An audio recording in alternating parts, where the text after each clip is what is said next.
एक बिलासपुर में कोई गरीब आदमी, वो जिसको 10 कनाल जगह दी, लैंडलेस हो गया और उसके बाद वो 7 लाख की जगह 6 करोड़ में बिकी। ये सब चीज़ें परेशान करने वाली हैं।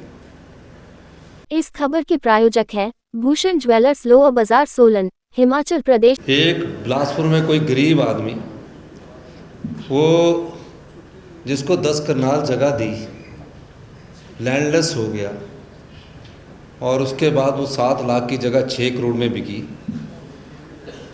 ये सब चीज़ें परेशान करने वाली हैं। और जो बातें सुरेश कुमार जी ने कही हैं, क्योंकि सरकार ने HRTC की जगह खरीदी, जो कि जिसकी उस समय की कंसीडर वैल्यू को लेकर कंसिडरेशन थी, उसकी वैल्यू से ज़्यादा उसने स्टैंप ड्यूटी दी थी। जब इस प्रकार के आरोप लगते हैं तो इस प्रकार के आरोप भी कई बार छानबीन करने योग्य होते हैं। मैं किसी पर टीका टिप्पणी नहीं करना चाहता। हमारी सरकार निर्दोष को तंग नहीं करेगी और जो भी भ्रष्टाचार में लिप्त दोषी होगा उसको बख्शेगी नहीं। और एक मैं बात कहना चाहता हूँ, हमारी सरकार ने पारदर्शिता का गया। मैं इन सब की चीज़ों की जानकारी प्राप्त करने के बाद ही कोई अगर कार्रवाई बनती होगी, किसी भी प्रकार की कोई कार्रवाई किसी पर बनती होगी, ये नहीं कहता कि मैं व्यक्तिगत तौर से किसी पर बोलना नहीं चाहता। जब अपने आप व्यक्तिगत तौर पर आक्षेप लगाते हैं तो अपने घर में भी झांक कर देखना चाहिए। मैं कभी भी किसी पर व्यक्तिगत आरोप नहीं लगाता और इस दिशा में मैं ये नहीं कहूँगा कि क्या है फैक्ट्स, जब तक जानूँगा नहीं तब तक मैं कोई फैक्ट्स को जानने के बाद ही हम आगे बढ़ेंगे। अगर फैक्ट्स में कोई फैक्ट्स पाया गया तो उस पर हम चर्चा करेंगे और माननीय जिस भी सदस्य पर लगे उससे भी बातचीत करके हम उसको देखेंगे कि क्या आगे बनता है। ये मैं आपको कहना चाहता हूँ। आरोप लगाना तो अच्छी बात है, लेकिन आरोप तथ्यों के साथ लगे तो अच्छी बात है। मैं ये चीज़ बताना चाहता हूँ, थोक गोदाम देरा के साथ 50 उचित मूल्य की दुकानें राशन की सप्लाई के लिए जोड़ी गई थी है। सरकार के दिशा निर्देशानुसार खाद्य आपूर्ति विभाग द्वारा देरा गोदाम में जारी बिलों का निरीक्षण 1 जनवरी, जब हमारी सरकार को भी 19 दिन हुए, 2023 से 2023 अक्टूबर तक किया गया। हमारी सरकार अभी बने हुए 18-19 दिन थे और 18-19 दिन में माननीय पूर्व मंत्री जी भी जानते हैं, मुख्यमंत्री जी जानते हैं कि क्या जानकारी मिलनी है। वैसे ही बहुत दबाव होता है, आपको पता है कि कैसे करना है, क्या करना है। तो मैं इसलिए लाना चाह रहा हूँ क्योंकि 1 जनवरी 2023 से अक्टूबर 2023 तक किया गया। जांच के दौरान पाया गया कि 18 बिल ऐसे पाए गए हैं जिन्हें उचित की मूल्य की दुकान वालों ने अस्वीकार कर दिया, लेकिन थोक गोदाम के इंचार्ज संजीव कुमार द्वारा अपने रिकॉर्ड में कैंसिल नहीं किया गया। इन बिलों में कुल 1825 क्विंटल राशन था, जिसका सरकारी मूल्य 14,25,084 रुपये था। विभाग द्वारा उचित कार्रवाई करते हुए सिविल सप्लाई कॉरपोरेशन, जिसके माध्यम से यह गोदाम चलाया जा रहा था, मेरे दिशा निर्देशन जिला नियंत्रण खाद्यापूर्ति विभाग कांगड़ा द्वारा 72,74,309 रुपये की पेनल्टी लगाई गई है। सिविल सप्लाई कॉरपोरेशन द्वारा थोक गोदाम इंचार्ज को निलंबित कर दिया गया और कॉरपोरेशन ने जुर्माने के विरुद्ध appeal principal secretary food civil supply and consumer affair के पास दाखिल की गई है। सतर्कता विजिलेंस विभाग ने भी उपरोक्त पर FIR दर्ज कर ली गई है और छानबीन जारी है।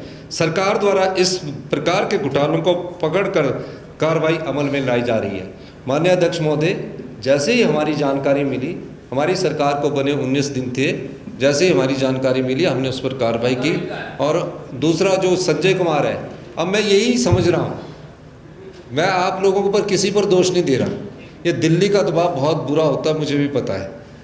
दिल्ली के दबाव के कारण जो आप ये फटाफट बना रहे हैं, ये फैक्ट्स के साथ लाए। और इसमें आपको बताऊँ, ये जो संजय कुमार है, अब इनके गुड पॉलिटिक्स इतनी है कि धवाला जी का रिश्तेदार है। मैं इतना ही कहना चाहता हूँ। क्या आज आपकी रैली है और मैं जानता हूँ सभी विधायक जो है इनका स्वभाव भी अच्छा है, व्यक्तिगत भी ठीक है, लेकिन राजनीतिक दबाव बहुत बुरा होता है। और मैं राजनीतिक दबाव से लड़ते लड़ते आगे आया हूँ। कैसा राजनीतिक दबाव है मैं बताता हूँ। नियम 67 के तहत प्रस्ताव आया और बिंदल जी ने वहाँ रैली रख ली, और बिंदल जी की रैली में, बिंदल जी की रैली है क्योंकि ग्रुप बिंदल गुट का है ना जी, तो उन्होंने अपनी सर्वाइवल देखनी है। और जो बनने वाले हैं उनके चेहरे पर मुस्कुराहट है। निश्चित तौर पर आप ना देख रहे, जिस तरफ देख रहे ठीक दिख रहे आप। तो इसलिए आज क्या हुआ, उनके नेतृत्व में जो रैली थी, माननीय पूर्व मुख्यमंत्री जयराम ठाकुर जी ने उनको म्यूनिसिपल कॉरपोरेशन में भर्तियों में इरेगुलरिटी की कन्विक्शन होने वाली थी, नौकरियों में जो उन्होंने गलतियां की थी, अनियमितताएं की थी, कन्विक्शन होने वाली थी। माननीय पूर्व मुख्यमंत्री जयराम ठाकुर जी की सरकार ने उनके खिलाफ जो भ्रष्टाचार का केस था उसको विड्रॉ किया था। ये बात मैं इसलिए कहना चाह रहा हूँ कि ये भ्रष्टाचार मुद्दा नहीं है, ये कुर्सी बचाओ मुद्दा है। और ठीक बात है, क्योंकि जो हमारे साथी गए ना वो इनसे अच्छे खिलाड़ी है, और ऐसे खिलाड़ी ये बेचारे कभी प्रधानमंत्री से तो मिल नहीं पाए। वो हमारा एक खिलाड़ी ने ऐसा किया कि वो प्रधानमंत्री तक भी पहुंच गए। हमारे साथी रहे ना, वो जानते हो उन खिलाड़ी का, मैं जानता हूँ उनका खेल खेलने का तरीका भी जानता हूँ।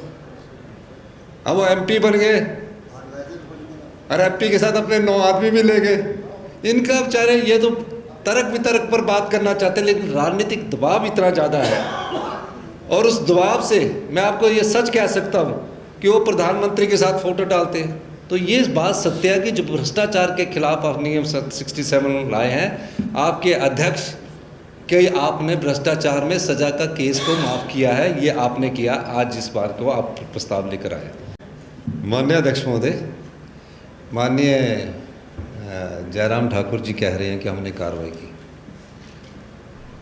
जिसका नाम आया उसके खिलाफ कार्रवाई नहीं की, अधूरी कार्रवाई की। जो आज भारतीय जनता पार्टी के प्रदेशाध्यक्ष वो हेल्थ मिनिस्टर बनाया इन्होंने, उनके खिलाफ कोई कार्रवाई नहीं की।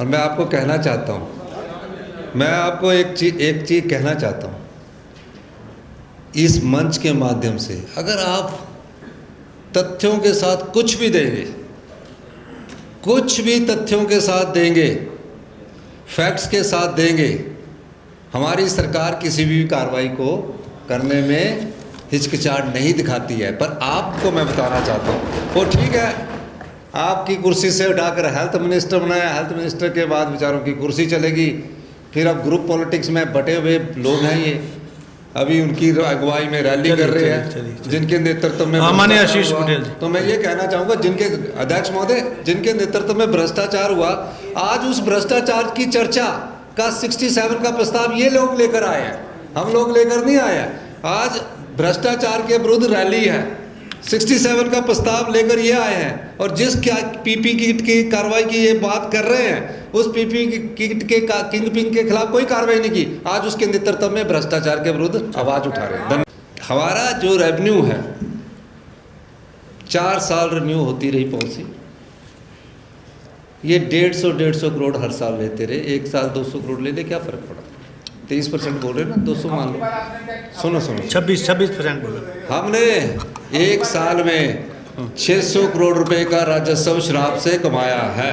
और आपको एक और बात बताऊंगा, आपको मैं बता रहा हूँ, और ये जो बोल रहे हैं कि क्या ये ठेकों का यूनिट है, ये है, ये अभी से प्रक्रिया नहीं, ठीक बोल रहे जयराम ठाकुर जी, ये प्रक्रिया पहले से ही शुरू है, हमारी कोई प्रक्रिया में कोई परिवर्तन नहीं आया।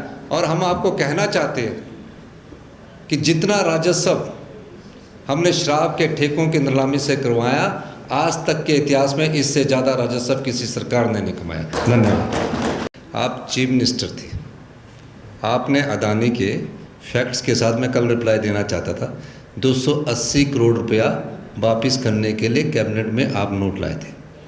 सुनिए, कैबिनेट में आप नोट लाए थे, आपने वापस कर दिया। फिर सुनिए तो सही भाई, मैं आपको सच बता रहा हूँ, आपका फिर सिंगल बेंच में अदानी गया, अरे सुनो तो सही, मैं कल आपको वो कागज आपके पास आज ही रात को भिजवा दूंगा, तैयारी पूरी कर रहा हूँ। ये चार्जशीट मैं तभी तो बोल रहा हूँ, ये किसी ना किसी तरह का षड्यंत्र अपनी भारतीय जनता पार्टी की जो पिछली सरकार है उसके खिलाफ का षड्यंत्र लग रहा है मुझे। सिंगल बैच ने कर दिया इन्हीं के समय, सिंगल बैच ने बोला कि 280 करोड़ प्लस ब्याज के साथ दे दिया जाए। हमने डीबी में अप्रोच किया, हमने ये कहना चाहता हूँ कि डीबी में हम गए, 280 करोड़ का केस हमने जीता, वाइल्ड फ्लावर हमने केस भी हमने जीता। हम प्रदेश की संपदा को लुटाने नहीं आए, ना लूटने आए, इसलिए हमने जीता। इनको कल फैक्ट्स के साथ, कागज के साथ अदानी भी बताएंगे आपको और अबानी भी बता देंगे। और इसके अलावा आपने जो 64 करोड़ की बात की है वो भी फैक्ट्स के साथ मैं कल लाने जा रहा हूँ। इन्होंने जो बात कही है उसमें बिल्कुल सत्य है, इसमें कोई दो राय नहीं है। और Bhushan jewellers festival bonanza, lucky draw बदल देगा आपकी जिंदगी। 10,000 की खरीद पर 3 चमचमाती कार और 5 स्कूटियां। तो आज ही विजिट करें भूषण ज्वेलर्स सोलन। भूषण ज्वेलर्स सोलन, प्रदेश और देश भर में जाना पहचाना नाम। भूषण ज्वेलर्स लोअर बाजार सोलन, हिमाचल प्रदेश। उच्च गुणवत्ता की ज्वेलरी के लिए आप हमें हमारे द्वारा दिए गए नंबर्स पर संपर्क कर सकते हैं। आपका विश्वास ही हमारी पहचान है।